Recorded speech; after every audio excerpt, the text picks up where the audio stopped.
자, 그 다음으로 보면 순환 할당 스케줄링이라는 것을 살펴볼 거예요.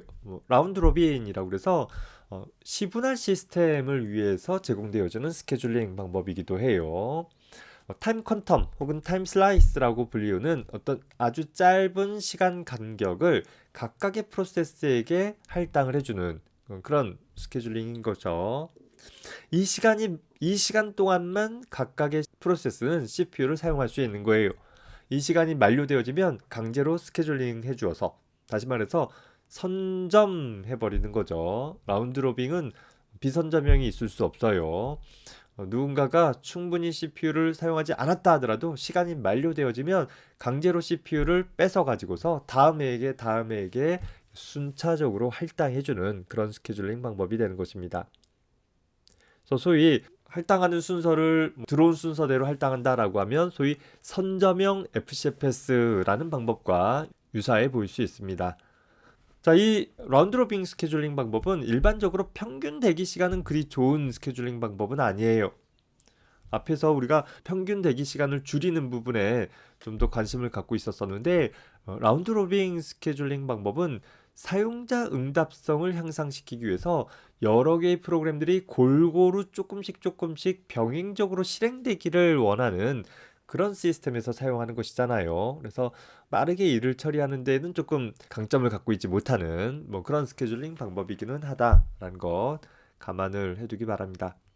간트 차트를 이용해서 평균 대기 시간 한번 살펴봅시다.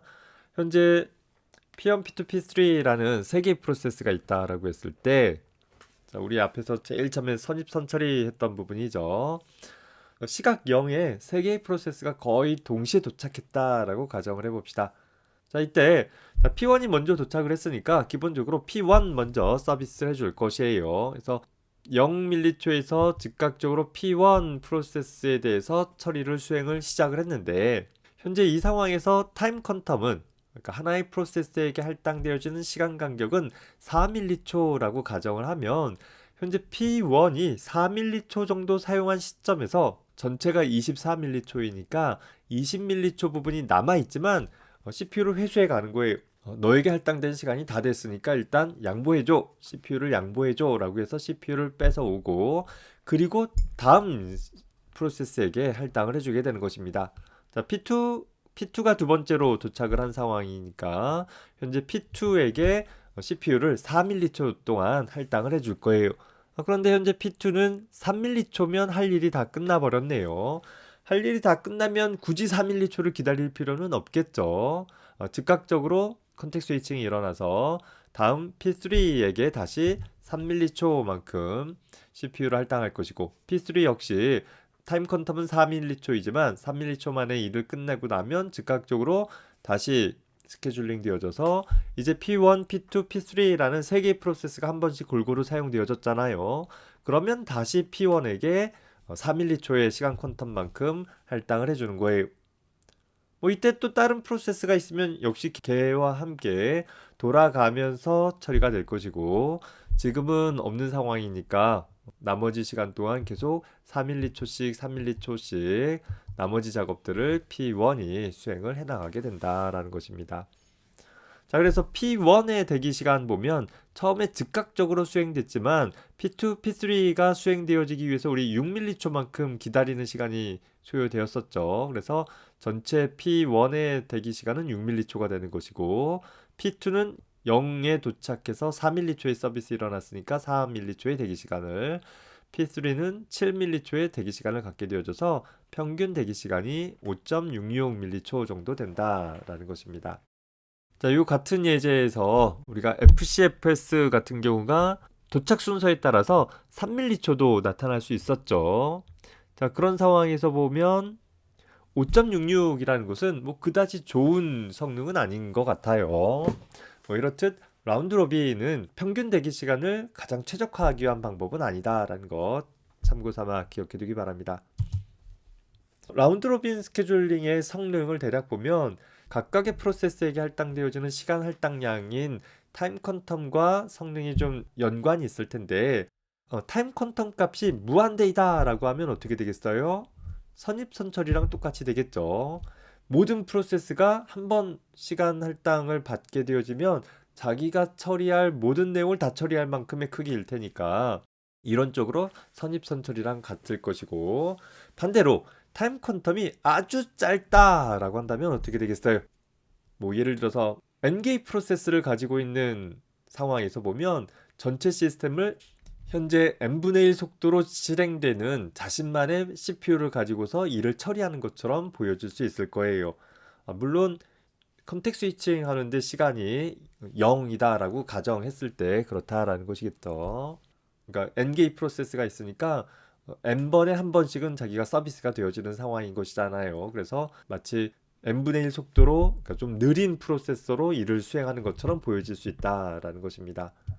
뭐 그림을 통해서 보면 현재 프로세스 타임이 10이다라고 했을 때 타임 퀀텀이 12이면 한 번에 처리되어질 수 있는 거죠. 하지만 타임 퀀텀이 6이면 한 번 컨텍스트 스위칭이 일어나야 될 거예요. 하지만 타임 퀀텀이 1이다라고 하면 현재 9번의 컨텍스트 스위칭이 일어나 가지고서 각각의 다른 프로세스와 함께 처리가 되어질 것이고, 만약에 두 개의 프로세스가 있으면 CPU의 처리 속도를 2분의 1 한 속도로 한 번 수행하고 한 번 쉬고 뭐 이렇게 번갈아 가면서 처리되어지는 그런 특징들이 나타나게 될 것입니다.